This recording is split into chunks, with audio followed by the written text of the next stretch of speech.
La premisa siempre se le cree a la víctima, se traduce en qué en concreto. ¿Por qué lo digo?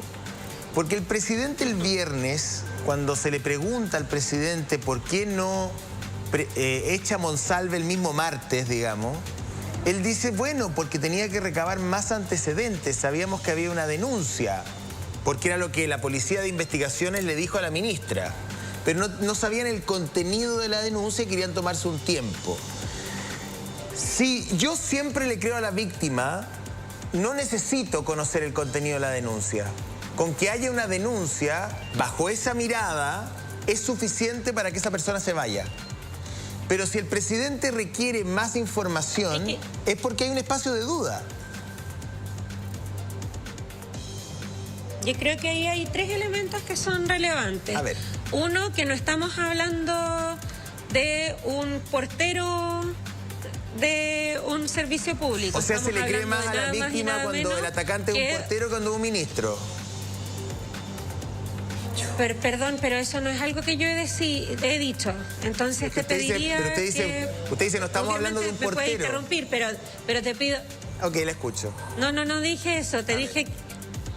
Escucho. Termine la idea, ministra. La idea porque además estás poniendo algo que yo no dije en mi boca. A ver. Y eso está bien, podemos discrepar. Pero otra es malinterpretar. ¿Ya? Es que había muchas malinterpretaciones. ¿Sabe qué, ministra? Desde el día martes en adelante había muchas interpretaciones muy raras en su gobierno. Entonces, la verdad es que no me malinterpretaron, el presidente también retó a su periodista, o sea, ha habido demasiadas imprecisiones en el gobierno desde la semana pasada hasta acá. Usted compartirá eso conmigo, ¿no? Bueno, si me permite responder lo que le pregunté, quizás puedo contribuir a ver. Eso. Ya. Entonces, en primer lugar, yo creo que hay un elemento relevante y es que aquí no estamos hablando de nada más y nada menos que quien está a cargo de la seguridad del país. Y por lo tanto, eso no quiere decir que vaya a tener un trato preferencial y no ha tenido un trato preferencial. Y si se llega, y el presidente lo ha dicho muy claramente, a comprobar que Manuel Monsalve ocupó alguna de las atribuciones de las que disponía en tan alto cargo para intentar entorpecer la justicia, entonces va a tener que responder ante dos vías, no solamente la penal que investiga la Fiscalía, sino también ante la vía administrativa, que es la del interior del Estado. En segundo lugar, quiero recordar a qué nos referimos con el apoyo a las víctimas, y aquí es importante hacer un poco de historia, ¿cierto? Ahí va mi pregunta. Tan solo hace un poquito... Para allá voy. Tan solo hasta hace una década más o menos, el Código Penal, ¿sabe lo que exigía? El Código Penal exigía para poder comprobar una violación que la víctima se había resistido físicamente. Ese era el camino que recorrían las víctimas. Entonces, hemos dado un largo camino que no partimos nosotros, que viene de muchas generaciones de trabajo, sobre todo de grandes mujeres que trabajaron por aquello, que ha permitido que se facilite la denuncia. ¿Eso quiere decir que se rompe el debido proceso y que por una denuncia alguien vaya a irse preso? No. Pero sí que no ocurra como ocurría antes, e incluso ocurre todavía, a nosotros nos llegan casos permanentemente, que se les desestima la denuncia a priori. ¿Por qué? Porque se les señalan cuestiones basadas en estereotipos de género. Bueno, pero ¿para qué se fue a tomar un pisco sour? Bueno, pero ¿para qué hizo eso? Entonces ahí creo que es importante que recordemos el valor y lo que significa el consentimiento. El consentimiento no es que uno tenga que firmar un contrato ante un notario, pero sí tiene ciertos principios. En primer lugar, que el consentimiento se da libremente. Y cuando decimos libremente, nos referimos a que primero se está en plenas capacidades para poder otorgarlo, pero también libre de coacción. Y coacción se puede entender la existencia de un superior jerárquico en un sentido laboral. Entonces, primero, el consentimiento es libre. En segundo lugar, el consentimiento es entusiasta. No me refiero a pompones, ¿cierto? Pero el consentimiento debe ser entusiasta en el sentido de que debe ser activo. Claro. Activo, afirmativo. ¿Ya? Entonces, ahí es importante que cuando se trata de sexo, es las cosas que se desean hacer. Entonces, el consentimiento es libre y es entusiasta. Por último, quiero señalar que el consentimiento es importante que sea específico, es decir, no porque yo consienta ir a un lugar con alguien, quiere decir que consienta tener relaciones, o que incluso si estoy teniendo relaciones también puedo retirar el consentimiento. Claro, o sea, entonces eso es lo que rodea, digamos, y es lo que creo que hay que insistir. Sí, ahí hay un concepto que, y ahí iba mi pregunta, y perdón como lo vehemente, pero me parece que hay dos elementos en los casos Monsalve y Valdivia que son súper importantes y que ahí me parece, y creo que el Ministerio y su cartera debería enfatizar. El concepto de creerle siempre a la víctima, que no es oposición a la presunción de inocencia, porque son conceptos que hay que hacer un clivaje y una bajada. Y el tema del consentimiento, que es bueno volverlo a sacar y masticarlo. Una última pregunta, porque la Karen tiene muchas preguntas, pero a usted en lo personal, desde el trabajo que se ha realizado en el Ministerio, ¿no le inquieta la posibilidad que le dio el gobierno a Monsalve de renunciar con la moneda de fondo, diciendo que él renuncia? No es que lo echen, sino que él renuncia, porque la idea que hay detrás de una imagen como esa es que en realidad lo que más importa es la salida de Monsalve que el dolor de la víctima, digamos, ¿no? A lo mejor estoy equivocado, se lo pregunto porque quiero saber cuál es su opinión. En términos de que no hubiese sido mejor un comunicado diciendo el gobierno prescinde de las funciones de Monsalve, como la Radio ADN ha emitido un comunicado esta mañana diciendo Valdivia básicamente queda suspendido indefinidamente.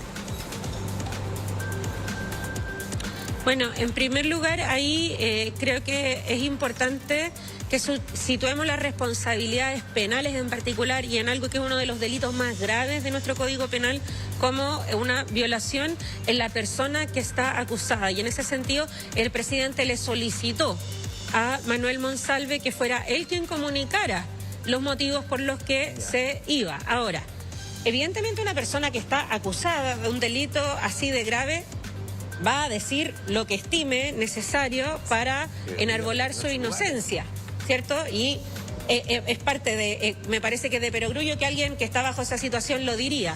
Efectivamente, es importante para nosotros como gobierno y sobre todo como Ministerio de la Mujer. Claro. Por eso para nosotras como ministerio ha sido importante, y entiendo que algunos dicen, oye, pero ¿por qué la ministra es tan reiterativa en los mecanismos de denuncia?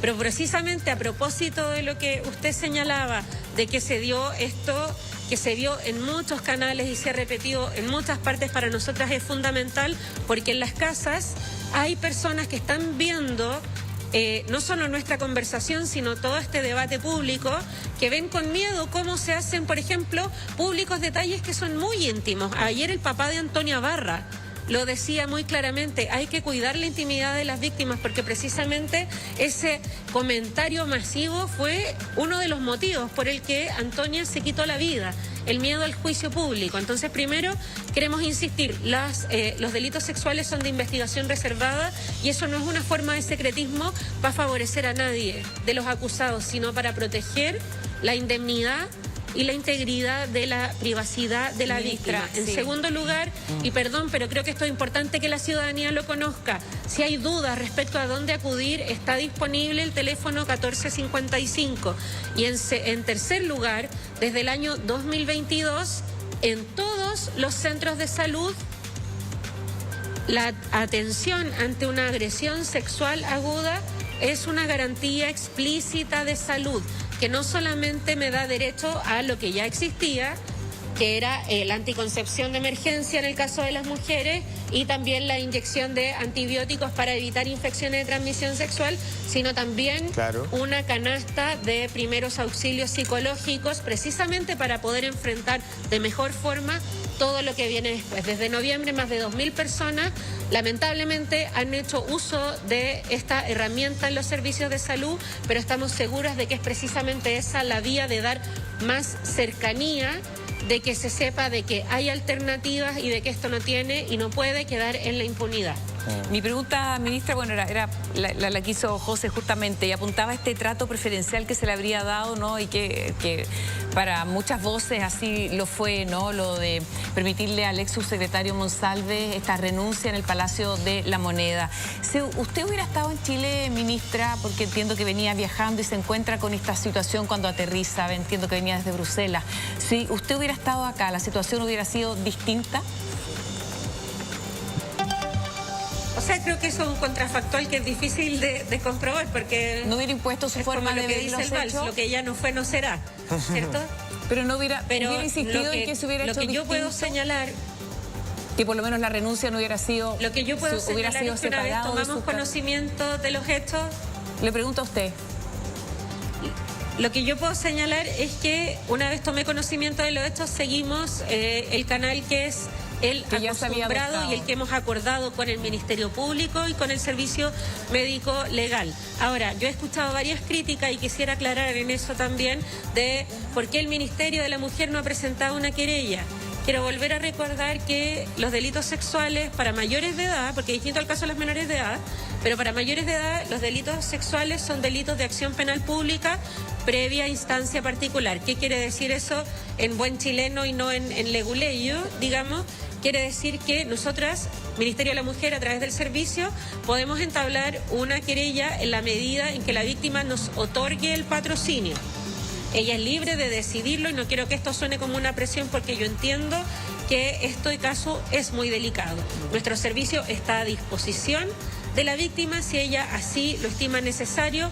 No son cosas que sean contraproducentes, es decir, ella puede decidir tener un abogado particular, pero también atenderse en los centros que hemos ido inaugurando en todas las regiones del país, precisamente para atender los casos más complejos, y estamos a disposición.